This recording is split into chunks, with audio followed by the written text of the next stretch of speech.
Hey there YouTube, Practical Schroeder here, coming at you with a video all about the Glock 19 and what I believe to be its biggest competitor, the FNS9. I'm going to go ahead and break these down, and while I do so, I'm going to talk a little bit about them. So the Glocks, as we all know, they came out in the 80s, and well, I guess it was actually the 70s, but they didn't come to America until the 80s. So Glocks have been around for a while, but a lot of people might be thinking, oh man, FN, I'm not sure FN's been around as long. The FNS only came out in 2012. I'm not sure I want to trust a pistol that's that new. But what you should know is that the FNS is actually a, it's sort of a evolutionary move of a Browning pistol that turned into the FNP, that turned into the FNX, and then they decided they wanted to make a striker version of that, so they made the FNP, or excuse, yeah, the FNS, sorry. This is a Glock factory night sight, if you can see. Now, notice that this has a ridge here, kind of a shelf. That, for the tactical bubbas out there, that's, you can hook that on your belt or your holster and you can rack the slide that way. These are factory night sight, the FNS. You can see there's no ridge there. They're kind of sloped. Try as I may, I can't get that to rack right. I would suggest that you buy just the one with the regular sights, save yourself a little bit of money, and then go out and get aftermarket ones. It's now side by side, the slides are darn near identical in length, which is pretty cool. And when it comes down to width, here's the Glock. Okay, I got about a 1.01. The FN 1.007. So the FN is a 100th of an inch thinner. Whoop-de-doo. Okay, let's go ahead and move on to another feature, which is a firing or a loaded chamber indicator. You can see right here, there's the Glock. You see that nubby? When there's a round in the chamber, that sticks up, and you can feel that. Well, FN's got that too, but FN's got a little red paint that shows up on the top. Let's see if I can show it to you. Hopefully you can see that. Little tiny red that shows up. I don't think it's actually that bad. I like the tactile portion of it. I don't need the red chamber flag, but it's not nearly as bad as anything Ruger makes, so I'm happy about that. Here's another one. So this is the Gen 4 spring assembly. There's like fucking 4 springs in there. Anyway, at the heart of it all is a plastic rod. Now, Glock's been using plastic for years, and they say there's no big deal, there's no problem with plastic, and I mean there's really not, but the FN is a encapsulated flat spring on a steel rod. Alright, moving along. We've got the barrels. Okay. I'm going to go ahead and do from the hood forward. Looks like the Glock barrel's a little longer. So, I'll tell you what, we'll measure, huh? FN first, hood forward. Okay, FN comes out to 4 inches on the nubbin. Glock, I'm sure it'll come out to something nice in millimeters. 4.016. Okay, Glock barrel is slightly longer. So let's go ahead and do this.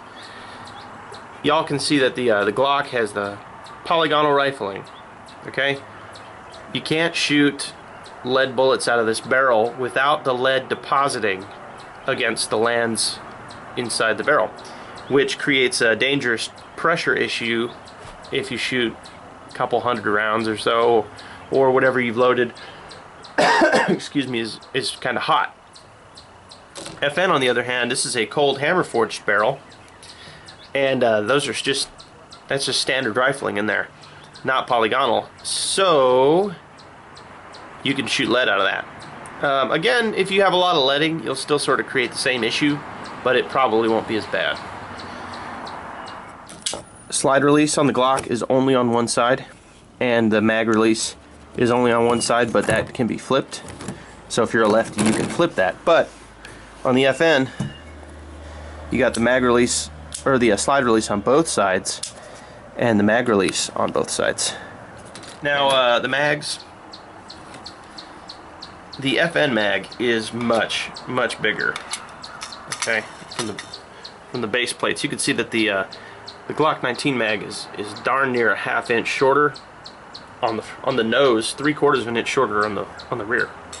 But you get 2 extra rounds into the FM, so it's kind of a toss-up. If you're having concealability issues with a pistol with this sized frame, which is understandable, especially for guys who carry appendix, then you know maybe this isn't so pertinent to you. But keep in mind that FN did just release a compact there. And I think the biggest point, see, here's the rails for the Glock. There, forward, and then you can see them there. And they're cast into the plastic. See, they're pressed down in. On the FN, you see how fucking massive those rails are? That front one is about 2 inches. And this back one is about 1.25 inches. And the thing is they are actually replaceable. They're not cast into the frame. Now, just holding this frame is heavier by about 1 ounce or 2 than the little Glock frame. Now you can see kind of why. See how thin the walls are? And watch out, I'm going to bow this, or try to.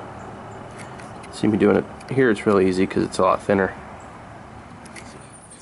See how much thicker the fucking FN is?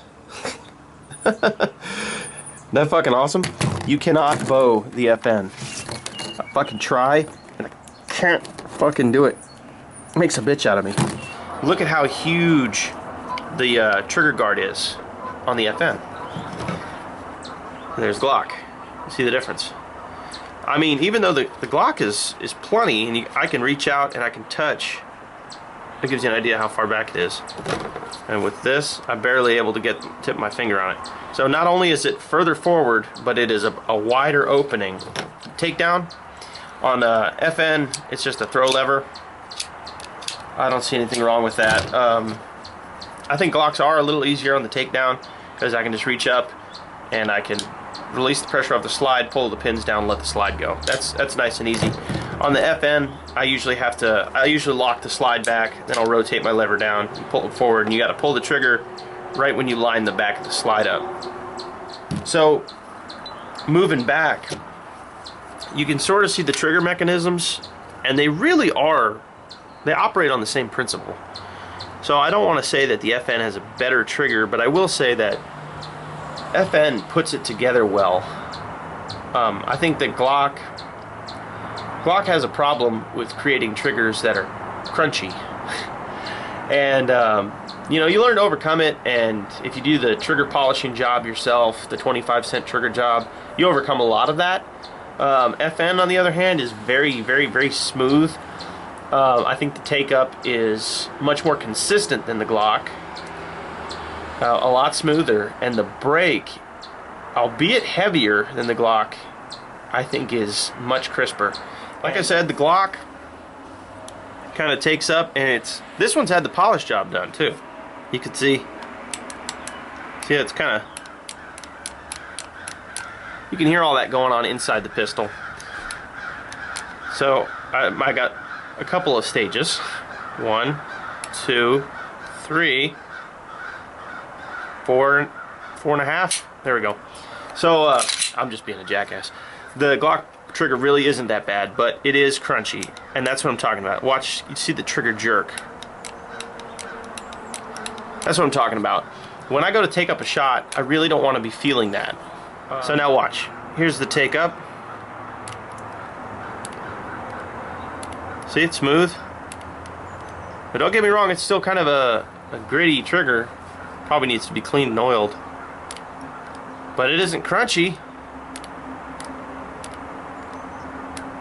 Okay, now hit the wall and watch how much the trigger moves before it breaks.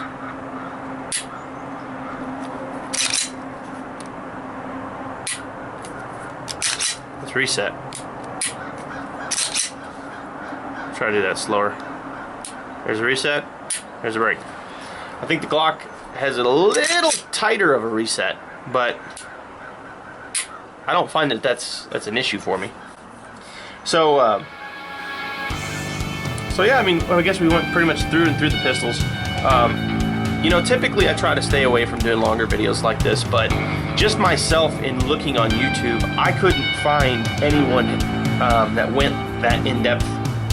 Really, there were a couple guys, but you know, there was only a couple videos. So I felt there was a need for this video on YouTube. So for you guys that were looking for more entertainment value, sorry, but this was definitely more about information.